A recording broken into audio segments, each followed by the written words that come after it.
Get ready! I love seeing how creatives from around the world take inspiration from different cultures. You can make some wonderful things when you study another part of the world. When it comes to manga and anime, there are plenty of examples, like the works of Shinichiro Watanabe. You know, the guy who directed Cowboy Bebop, Samurai Champloo, Space Dandy, and Carole and Tuesday. Also JoJo. He didn't direct it, that was Hirohiko Araki, but...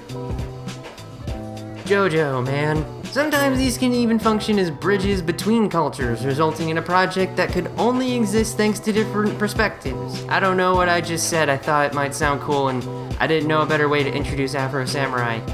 I'm still not very good at this. Afro Samurai started as a manga serialized in an irregularly published doujin magazine known as No No How from 1998 to 2002.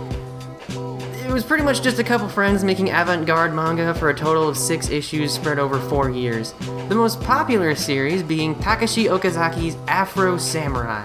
Inspired by soul, hip-hop, and American pop culture, its path to adaptation was a series of "hey, this is cool" moments. First, a friend of Okazaki's made some action figures, which were discovered by a producer at the studio Gonzo, and motivated the team to work on an anime over the course of about 3 years, give or take. While I'm not sure if they made a full season, they did make a trailer that somehow reached the one and only Samuel L. Motherfucking Jackson. Yes, that Samuel L. Motherfucking Jackson, one of the coolest people to ever work in movies. Believe it or not, he's a pretty big anime fan, with his favorites being Black Lagoon and Ninja Scroll, the latter of which I've made a video on, which you can watch if you want. I don't recommend it, but you can. Lots of celebrities like anime, including, but not limited to... Oh man, this list is long. Megan Fox, John Boyega, Robin Williams, Leonardo DiCaprio, Jamie Lee Curtis, Quentin Tarantino, John Cena! Avril Lavigne, Ronda Rousey, Hayley Williams, Zac Efron, Keanu Reeves, and the one and only D.O.G. himself. Yet some people still think anyone who likes anime is a creepy, weird loner who subsists on nothing but Pocky and instant ramen. Anyway, when Samuel L. Jackson saw the trailer, he probably said, "Hey, this is pretty cool," in a voice that sounds much better than mine, and not only became a collaborator on the project, but also called in the RZA to make the score, as in the guy from the Wu-Tang Clan, or as I know him, the guy who directed The Man with the Iron Fists. That's a fun movie. I should talk about that sometime. For now, we're talking about Afro Samurai, which is a 5-episode OVA series with a sequel movie I don't have in my collection right now. Sometime. Just, I don't have it right now. Speaking of my collection, I should mention that the version I have on DVD is actually the edited version, which changes the dialogue to include less swearing and even cut out a few minutes of footage entirely. The footage I'm using for this video is an HD version of the director's cut I found on YouTube, meaning you can watch the whole thing yourself instead of watching this video, if you want. Actually, before we start, I'm gonna ask you to click the thumbs up thingy, click the bell that comes up when you subscribe, and maybe check out my tweeters and the neighborhood Discord server. You don't have to do any of that, really. I don't know. I just think that's what I'm supposed to do in a YouTube video. On with the actually interesting stuff. The first scene is a combination between Honorable Samurai Duel and Old West Showdown, as we see a young Afro and his father, Roku Taro, who he's like one of the few characters with an actual name in the series, standing on a mountain platform at sunset. Some guy that looks like a zombie cowboy shows up and challenges Roku Taro, saying something about being the number one.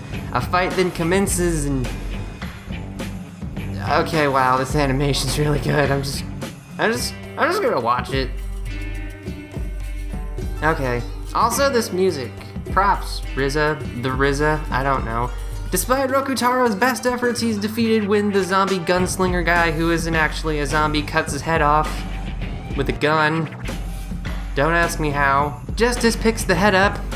His name's Justice, by the way, and removes his headband, tying it around his hat and claiming to rule the world thanks to its power. With his final words, he tells Afro to return when he's ready to challenge a god and walks away, leaving the young boy to swear revengeance and literally seek justice. That's kind of funny. Wait a second, you might be thinking. I thought you said this series was avant-garde. Aren't those supposed to be vague, pretentious, artsy things? This sounds like a typical samurai revengeance story. You're probably not actually thinking that because you're either not paying attention or you've completely stopped watching by this point. But here's a neat little fact. If something's described as avant-garde, it does not actually mean it's an art piece. It means it's weird. The term is basically shorthand for something being weird and different for the sake of being weird and different. Like JoJo. Just JoJo, man, that thing gets bonkers. Again, the first scene has Afro's dad being killed by what looks like Mum-Ra cosplaying Jonah Hex by means of gun decapitation. That's pretty weird already, but what's with the headbands? You're probably not wondering.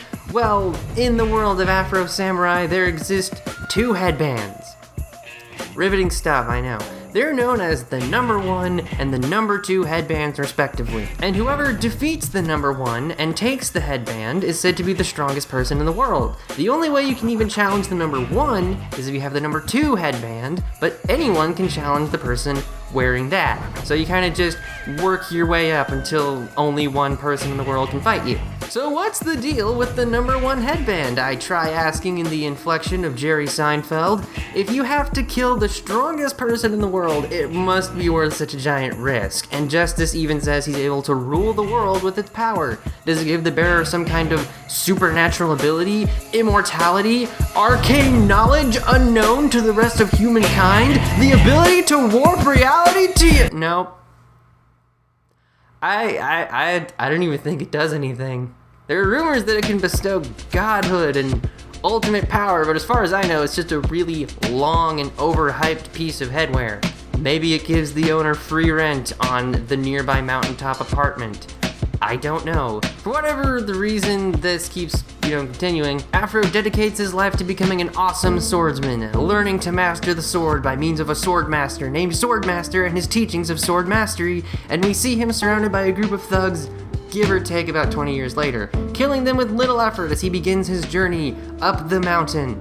A journey that includes a robot ninja army, a cyborg clone of himself, some guy wearing a bear mask, and a couple of old dudes led by Phil Lamar talking like a southern black preacher. So, yeah, it's avant-garde, not the main plot itself, rather the world and encounters Afro faces along his path towards justice. And that's justice as in the character justice, not his own personal form of justice. Some of these names are confusing. Which means it's totally fine for the story to be so simple and straightforward, something that's there to set up cool scenes instead of presenting deep themes, unless you consider the endless and potentially pointless cycle of violence revolving around items of unproven power that can only leave death and tragedy in its wake, being perpetuated by those absorbed by pride, grandeur, ambition, or vengeance. The headbands do look cool though, I'll give them that. The animation in general looks pretty cool, and I think the headbands are one of the best examples as to why they're so flowy. Anime can often feel very static, even in action series for one reason or another. I won't deny that a lot of anime use the whole freeze on a character or 3-frame mouth movement to fill time because, they're on a schedule and budget most of the time, so you gotta give them breaks on that kind of thing. I guess being a 5-episode OVA means they could put more effort and frames into each scene. And dude, looks so cool. It just looks cool. I think a good way to describe the animation is that it's like smoke. It's very billowy and floaty, almost ethereal in how the characters move. Albeit with, actual weight behind them. There are moments where everything is calm, such as moments of exposition or flashbacks, but when they start moving, it's certainly something to behold. Clothes blow in the wind, arrows fly, things explode, and blood sprays like a Tarantino film. Which is kind of fitting. Also, while I'm not a fan of rap, I have to give props to the RZA, I still don't know. He made a really solid score that I can't describe because I don't really know anything about music. So the presentation's solid, the story's straightforward, the fights look cool, the 2 main characters are voiced by Samuel L.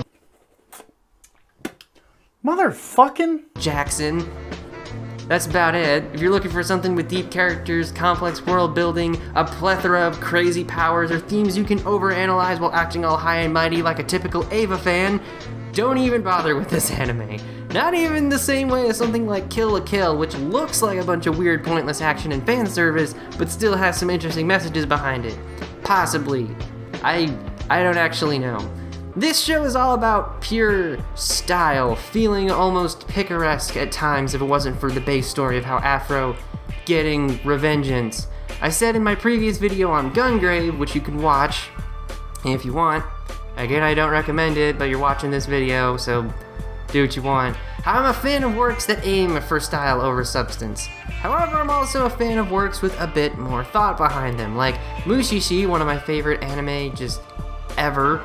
Ergo Proxy, Welcome to the NHK, Death Note, Holic, etc. Someone can say how much they love a series because of its exploration of some aspect of the human condition, instilling them a sense of inspiration and hope. That same someone can also say Gurren Lagann was awesome because the final fight has giant robots standing on galaxies and it just looks epic. It is. That's a good show. It all depends on what a work is going for, and either approach can really please everyone, which I think is why I like stuff like Afro Samurai. However, it's also a reason for why I'm glad it's only a 5-episode OVA and a movie, but I don't have that movie right now. I have a hard time imagining Afro Samurai as a full series, even at minimum like 12-episode season. The pacing for this series is like stupid fast. It feels like something would be lost if they stretched it out longer.